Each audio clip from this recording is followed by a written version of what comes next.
Hello everybody. I would like to use this Sunday evening to talk to you about a case in the United States where a student about to graduate from New York University has his degree suspended, or at least held up at the moment, for the crime of giving a speech about the genocide in Palestine during his graduation, during the graduation ceremony. The student is this one here. His name is Logan Rozos, who really showed incredible courage, and I would like to show you what he said, and then look with you at how the right-wing media is spinning this at the moment. And this is. It's a bit weird that I'm showing you this on one of these right-wing media, the Fox News channel, which spins this, of course, as a diploma of anti-Israel student. It's spun as an anti-Israel student, right? I'm showing you this on this webpage because they actually have the full video, so you get to see the 2 minutes and 50 seconds that now landed Mr. Rozos in deep trouble. Please have a look. So please join me in welcoming to the podium the NYU Gallatin 2025 student speaker, Logan Rozos.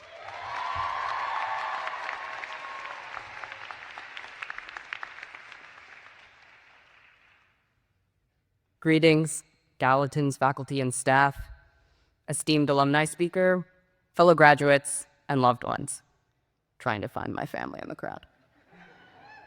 There they are.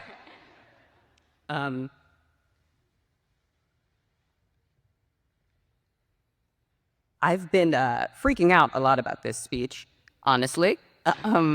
And as I search my heart today in addressing you all, my moral and political commitments guide me to say that the only thing that is appropriate to say in this time and to a group this large is a recognition of the atrocities currently happening in Palestine.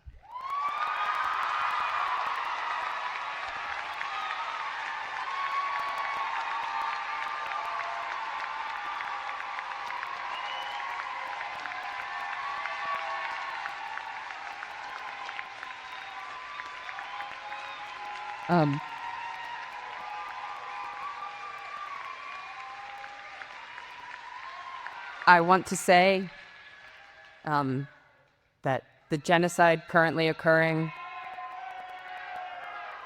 is supported politically and militarily by the United States, is paid for by our tax dollars, and has been live streamed to our phones for the past 18 months. And that I do not wish to speak only to my own politics today, but to speak for all people of conscience, and all people who feel the moral injury of this atrocity.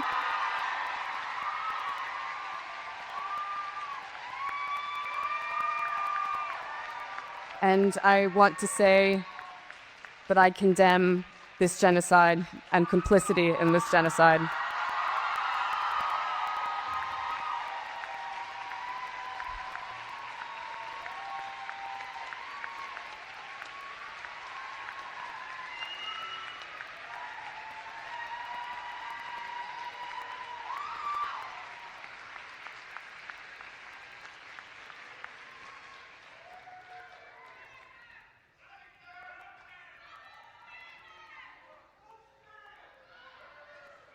Thank you to the class of 2025, and congratulations. You can see how this kid is in his early 20s. What is he? 21, 22 is obviously terrified of what he's now going to say, but he actually had the courage and the honor to speak his mind. And now the New York University is holding up his degree for this crime, and actually the New York University even condemns his speech. A speaker for the New York University actually said that Mr. Rozos lied about the speech he was going to deliver in violation of commitment he made to comply with our rules. NYU is deeply sorry that the audience was subjected to these remarks, and that this moment was stolen by someone who abuse the privilege that was conferred upon him. This to me speaks to to everything that is wrong with the current moment. That somebody who obviously displayed huge courage and acknowledges the suffering and the death and the inhumanity and the atrocities of that Palestinians are being subjugated to, and that these are then being equated by right-wing media as an anti-Israel student blasting the Gaza war. And it goes much further. I mean, if you Google his name, you get all kinds of smears right now about Mr. Rozos, including, I mean, just Googling anything, you will find all of these condemnations, a graduate speech turned political statement.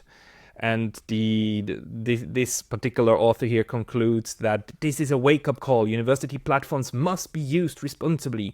Graduation is not a political rally. It's a sacred rite of passage. If students and institutions fail to recognize that, they erode the very values higher education was meant to uphold. If higher education was not meant to teach students how that genocide is wrong, then there's no point in having higher education. And let me tell you this as somebody who teaches in university.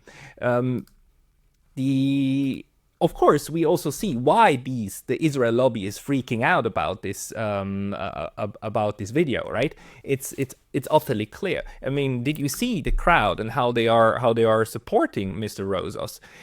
This is huge support. This genie that has been let out of the bottle won't be brought back in, even with a lot of force. And the way in which now the system obviously feels the need or has the urge of cracking down on Mr. Rozos, and trying to demonize what he did, including the university not only apologizing for his speech, but also trying to punish him now. We don't know if he will receive his degree or not.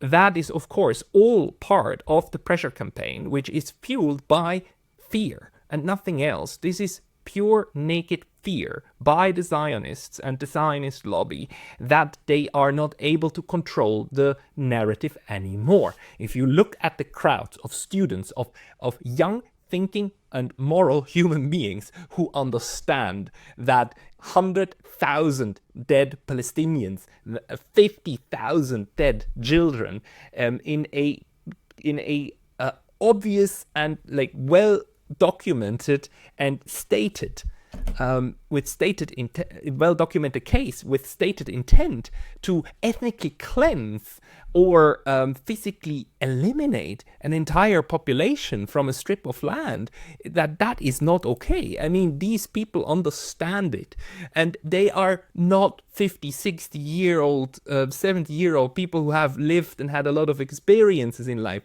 They are students who have been taught over the last 20 years of their lives that it is wrong to kill, and now they're seeing mass killing on a scale that is really only comparable to the Holocaust itself.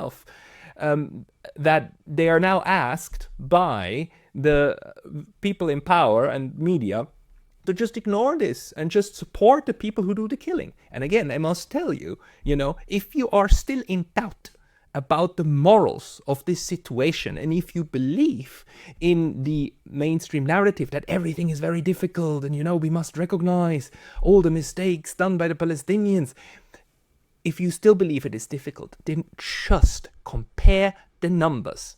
I dare you. The victims are the ones who do more of the dying. Compare the numbers in the actual Holocaust. Who did more dying? Did more Jews die at the hands of the Nazis or more Nazis at the hand of the Jews? That's a good test, right? Who is doing currently more dying? Are more Israelis dying at the hands of Palestinians, or more Palestinians at the hand of Israelis, of the Israeli army, of the settler colonial state?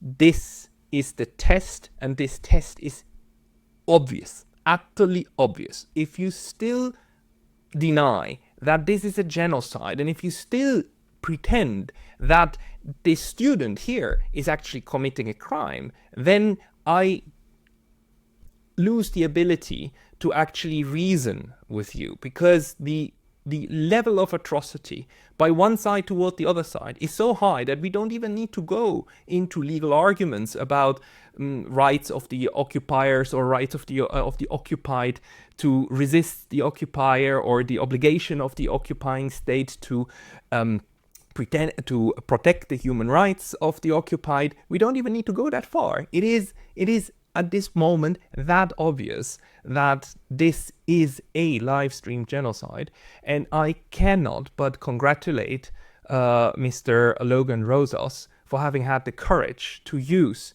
a moment in which he obviously had other things, could have said other things, but he actually made the point, and he again drives home the point, not only to his government but worldwide, that even in the states that support the genocide, this support is eroding on the base, and it is eroding fast, and it is the next generation of voters that will determine the fate of this travesty. And it is not looking rosy for the Zionists. It's not looking rosy at all.